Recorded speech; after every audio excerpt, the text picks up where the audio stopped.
So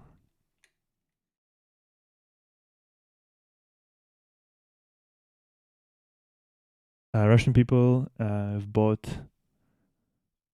foreign currency or have taken from the banks in July $3 billion, which is quite a lot. And apparently, as time moves on, as time progresses, Russians are starting to feel that they can't really trust the government, can't really trust the banking system. Um, can't really trust the banking system because, well, apparently, yeah, apparently, people start to realize that things are really starting to turn sideways. And what's interesting um, is that there is this limit on cash, basically on taking cash from your own bank account. But apparently, even like a lot of people even have taken rubles from their foreign currency. So like you have opened, for example, like a currency account in your bank, and like usually like you put there your own dollars, euros, whatever. But because of the central bank of Russia, basically like a Federal Reserve System in United States, or central bank in Europe, the same thing, central bank in Russia, it limited the ability of people to take their money from those accounts because, um, well, because Russia is not getting a lot of those. I mean, once again, Europe and other countries, they still pay in dollars, in euros for energy supplies, but the amount of dollars and euros is getting like smaller and smaller as time goes on.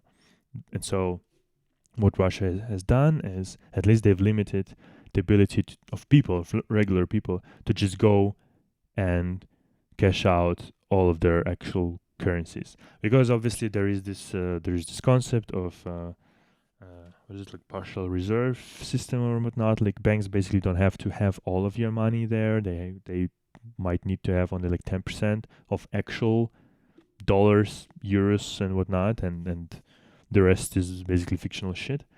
And so obviously, central bank kind of worries that if a lot of people will suddenly go into banks and try to cash out, try to take their actual currency, dollars, euros, from those accounts, it might crash the whole banking system. And so they've limited the ability to do this.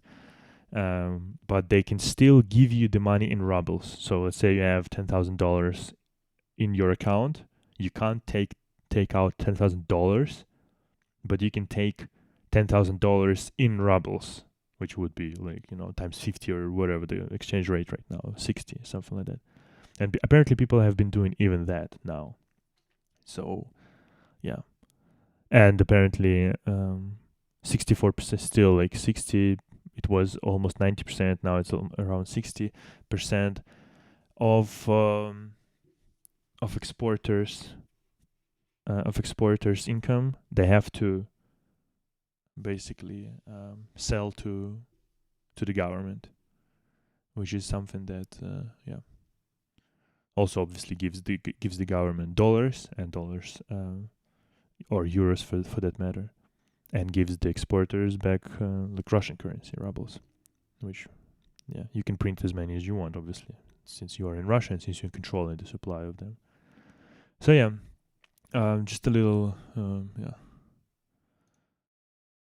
and also it's related to this is that the fact that um, people, just physical people, like not businesses but people, are transferring a lot of money to like somewhere outside Russia, basically.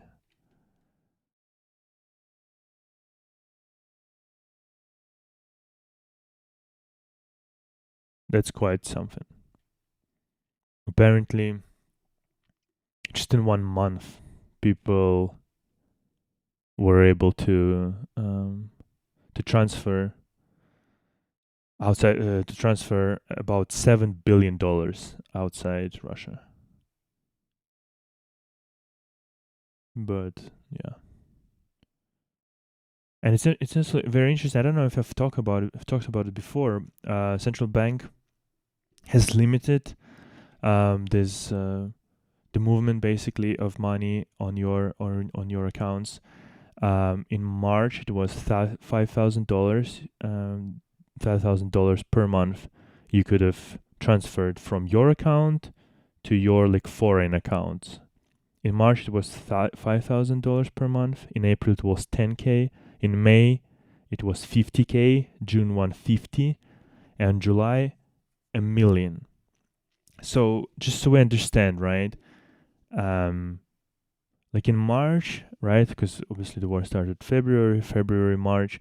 These are the times when the general population had the most amount of panic, probably, right?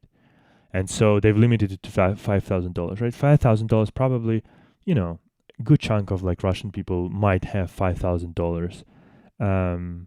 Like not large, but maybe like 10% of people, I don't know, maybe 5% of people might have $5,000 that they, or like $10,000, let's say, that they maybe wanted to move somewhere away from Russia because Russia has become suddenly very, very unstable state. But they couldn't do it in March. So then in April, you up it to 10K. Okay, it's like way less people who have just 10K laying around in their account, but still not zero.